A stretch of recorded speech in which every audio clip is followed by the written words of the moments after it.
Ejercicio número 14, vamos a hacer el apartado que corresponde a la función g, ¿de acuerdo? Tenemos aquí una función que es la función g' de x y nos piden que estudiemos los intervalos de monotonía y los extremos y la curvatura y los puntos de inflexión de la función de la que su derivada es esta, ¿de acuerdo? Entonces, evidentemente, como los intervalos de monotonía y los extremos nos vienen dados a través de la primera derivada, lo que voy a hacer es estudiar el signo de esta curva. Esta curva que hay aquí, que recordáis que es la derivada de x, ¿de acuerdo? Entonces, observando esa curva, voy a estudiar el signo de la g'. Bueno, pues esta función, desde luego, es negativa hasta el -1. Entre el -1 y el más infinito es positivo, pero es verdad que aquí tengo en el 2 el crecimiento, aquí es positiva, aquí es negativa, el crecimiento será estricto cuando la derivada sea mayor que 0 y será de crecimiento estricto cuando la derivada sea negativa, estrictamente menor que 0, ¿de acuerdo? Luego aquí tengo que la derivada aquí en este trozo es negativa, si la x se mueve entre menos infinito y -1 vemos que la gráfica de la derivada es negativa, y aquí se mueve entre -1 y el 2 es estrictamente positiva y del 2 en más infinito también es estrictamente positiva, ¿de acuerdo? Luego aquí la función será creciente y aquí la función será creciente, estrictamente creciente. Luego, como f' de x es mayor que 0 para todos los x que van desde menos infinito hasta -1, es menor que 0, perdón. Es menor que 0, estoy estudiando en este trozo. Es negativa la derivada para todos los x que van desde menos infinito hasta -1, entonces la función f será estrictamente decreciente. Estrictamente decreciente. Muy bien.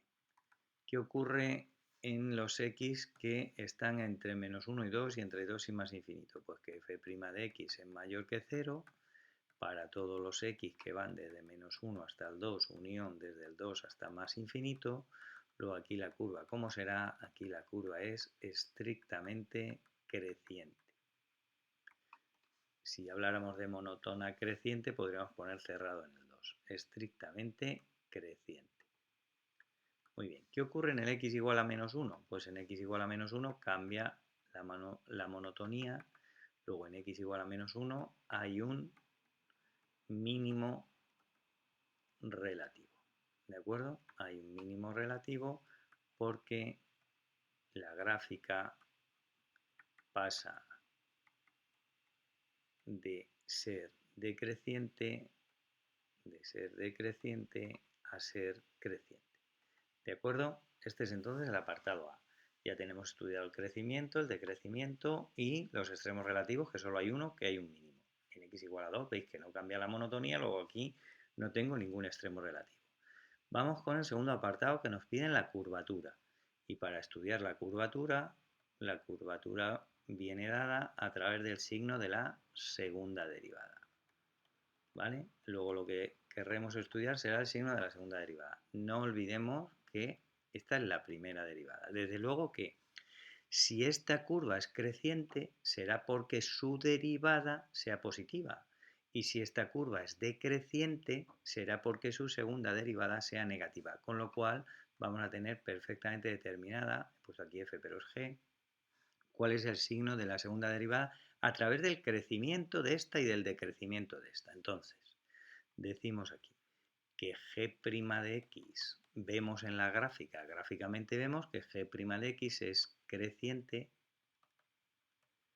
pues vemos dónde es creciente. Veis que en todo este tramo que estoy reflejando ahora, la función es creciente. Si la x va desde menos infinito hasta el 0, veis que si nos movemos entre menos infinito y 0, la curva va creciendo. Y luego vuelve a crecer otra vez entre 2 y más infinito. Unión desde 2 hasta más infinito. Y cuando la gráfica de esta función es creciente es porque su derivada, es decir, la segunda derivada, porque al derivar esta tenemos la segunda derivada, tiene que ser positiva. ¿De acuerdo? Ahora, ¿dónde es decreciente esta función? Pues me voy a la gráfica de la g', que es esta, y observamos que es decreciente en este trozo, ¿verdad? Aquí la función decrece y corresponde a los valores que varían entre el 0 y el 2. Luego g' de x es decreciente si la x se mueve entre 0 y 2. Si una función es decreciente es porque su derivada, es decir, la derivada de esta, que sería la segunda derivada, debe ser negativa. Ya tengo entonces el signo de la segunda derivada de nuestra función g. Si lo traslado aquí a una recta y digo voy a estudiar el signo de la segunda derivada con esto que acabo de ver, veo que las fronteras que cambian el signo son el 0 y el 2. Y veis que aquí es negativa, aquí es positiva y aquí es positiva. ¿Qué querrá decir eso? Pues que aquí la curva es cóncava, aquí la curva es convexa y aquí la curva es cóncava. La gráfica de nuestra función g, ¿de acuerdo? Entonces diremos que g de x es cóncava o g segunda de x, lo voy a poner porque, ¿verdad?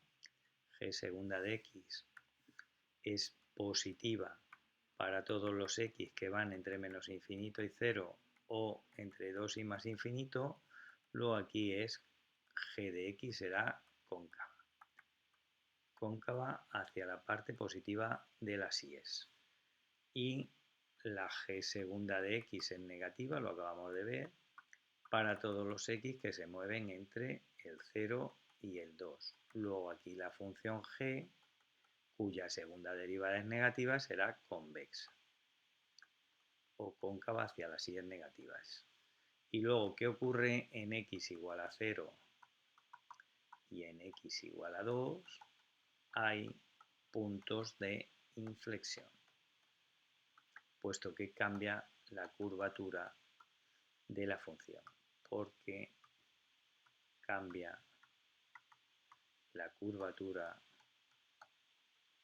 de g de x. ¿De acuerdo? Bueno, pues este es el ejercicio número 14. Hasta un próximo vídeo. Adiós.